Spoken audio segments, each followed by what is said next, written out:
আসসালামু আলাইকুম, তাসরিমা নাহিদ আমন্ত্রণ জানাচ্ছি এনটিভির দুপুরের খবরে। সব জল্পনা কল্পনার অবসান ঘটিয়ে ভোটার হলেন বিএনপির ভারপ্রাপ্ত চেয়ারম্যান তারেক রহমান।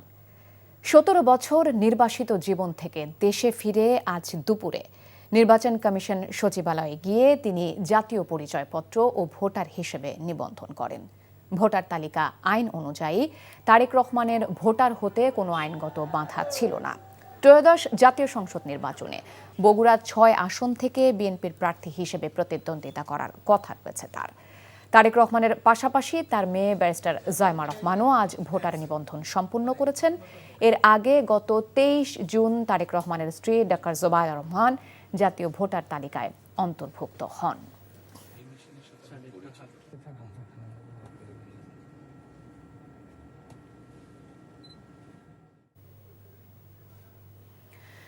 বিপ্লবের প্রতীক খ্যাত শহীদ শরীফ ওসমান বিন হাদির কবর জিয়ারত করেছেন বিএনপি ভারপ্রাপ্ত চেয়ারম্যান তারেক রহমান। হাদির প্রতি ফুলেল শ্রদ্ধা নিবেদন করেন তিনি। পরে জাতীয় কবি কাজী নজরুল ইসলামের কবরও জিয়ারত করেন তারেক রহমান। বিএনপি নেতারা মনে করেন দেশ গঠনে বিএনপির ভারপ্রাপ্ত চেয়ারম্যানের পরিকল্পনা নতুন দিগন্তের সূচনা করবে, জানাচ্ছেন হাসান মাহমুদ। ঢাকা বিশ্ববিদ্যালয়ের সবুজ চত্বরে শায়িত এক বিপ্লবীর সমাধিতে শ্রদ্ধার বরণ ডালা নিবেদন করলেন ১৭ বছরের নির্বাসিত জীবনে বাধ্য হওয়া এক নির্যাতিত নেতা। মোনাজাতের হাত তুলে জুলাই যোদ্ধার আত্মার মাগফিরাত কামনা করেন তারেক রহমান। যে জুলাইয়ে সব পক্ষের ঐক্যের স্ফুরণ ঘটেছিল, ফ্যাসিবাদী শাসনের অবসানে বেজেছিল মুক্তির মহামন্ত্র, সেই জুলাইয়ের বিপ্লবী যোদ্ধা ওসমান হাদির নিস্তব্ধ কবরে তখন আরেক প্রতিবাদীর প্রার্থনা। আজন্ম বিদ্রোহের প্রতীক যে শেকল ভাঙার কবি কাজী নজরুল ইসলামের পাশে শায়িত হলেন ওসমান হাদি, সেই জাতীয় কবির মাজারও জিয়ারত করলেন তারেক রহমান। স্রষ্টার কাছে চাইলেন মাগফিরাত। গুলশানের বাসা থেকে রওনা হয়ে ঢাকা বিশ্ববিদ্যালয়ের হাদি চত্বরে আসতে পথে পথে তারেক রহমানকে অভিবাদন জানায় বিপুল সংখ্যক নেতাকর্মী। মানুষের স্রোত ঠেলে তারেক রহমানের এই যাত্রায় ছিল কড়া নিরাপত্তা বলয়। বিএনপি নেতারা বললেন তারেক রহমানের পরিকল্পনা উন্মোচিত করবে বাংলাদেশের ইতিবাচক দিগন্ত।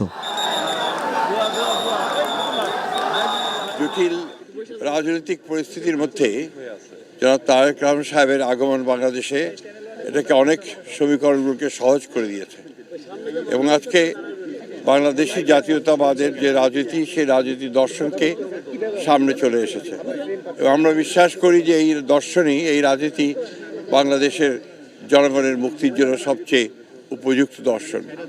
ওসমান হাদির জানাজা শেষে নির্বাচন কমিশনের পথ ধরেন তারেক রহমান।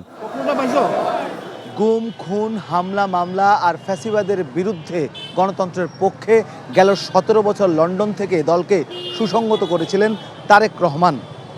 সেই ফ্যাসিবাদের চূড়ান্ত পরিণতি হয়েছিল ৫ আগস্ট গণঅভ্যুত্থানের মধ্য দিয়ে, যার উচ্চকিত কণ্ঠস্বর ছিলেন ওসমান বিন হাদি। সেই হাদির কবর জিয়ারত করে তারেক রহমান জানালেন যে আগামী দিনে সবাইকে নিয়েই নতুন বাংলাদেশ গড়তে চায় বিএনপি। হাসান মাহমুদ, এনটিভি নিউজ, হাদি চত্বর, ঢাকা বিশ্ববিদ্যালয়, ঢাকা। ইনকিলাব মঞ্চের মুখপাত্র শহীদ শরীফ ওসমান হাদির হত্যাকারীদের গ্রেপ্তার ও দ্রুত বিচারের দাবিতে রাজধানীর শাহবাগে সড়ক অবরোধ অব্যাহত রেখেছে ইনকিলাব মঞ্চ। এর আগে সকালে তারা কিছু সময়ের জন্য শাহবাগ ছেড়ে আজিজ সুপার মার্কেটের সামনে অবস্থান নেন। সে সময় বিএনপি ভারপ্রাপ্ত চেয়ারম্যান তারেক রহমান শহীদ হাদির কবর জিয়ারত করেন। তার প্রতি সম্মান দেখিয়েই শাহবাগ ছেড়েছিল ইনকিলাব মঞ্চ। দুপুরে আবারও তারা শাহবাগে অবস্থান কর্মসূচি শুরু করেন।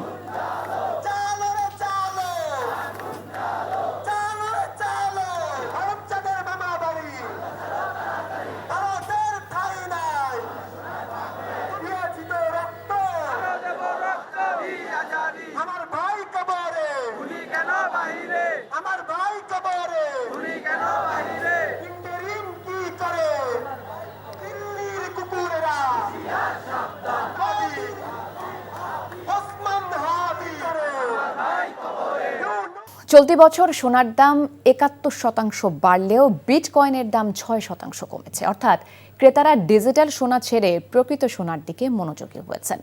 অনিশ্চয়তার মধ্যে বিটকয়েনের মূল্যবৃদ্ধির বাস্তবতা থাকলেও বাস্তবে তার প্রতিফলন দেখা যায়নি। দ্য গার্ডিয়ানের সংবাদে বলা হয়েছে, তাত্ত্বিকভাবে সোনার মতো বিটকয়েনের মূল্য বৃদ্ধিরও বাস্তবতা ছিল এবছর। অনিশ্চয়তার সময়ে বিনিয়োগকারীরা বিটকয়েনেও বিনিয়োগ করে থাকেন। সে সঙ্গে ভূ রাজনৈতিক উত্তেজনাও সারা বছর বেশ ভালোই ছিল। বছরের শেষ ভাগে মার্কিন প্রেসিডেন্ট ডোনাল্ড ট্রাম্প ভেনেজুয়েলার তেলবাহী ট্যাঙ্কার আটকে দিয়ে তাতে আরও ঘি ঢেলেছেন। বিপিএলের দ্বিতীয় দিনে ক্রিকেট উৎসবের মাঝেই শোকের কালো ছায়া। মাঠেই হৃদরোগে আক্রান্ত হয়ে না ফেরার দেশে চলে গেলেন ঢাকা ক্যাপিটালসের সহকারী কোচ মাহবুব আলী জ্যাকি। ইন্না লিল্লাহি ওয়া ইন্না ইলাইহি রাজিউন। রাজশাহী ওয়ারিয়র্সের বিপক্ষে ম্যাচ দিয়ে আজ আসর শুরু করেছে ঢাকা ক্যাপিটালস। ম্যাচ শুরুর আগ মুহূর্তে ক্রিকেটারদের নিয়ে গা গরম করছিলেন ঢাকা ক্যাপিটালসের সহকারী কোচ মাহবুব আলী জ্যাকি।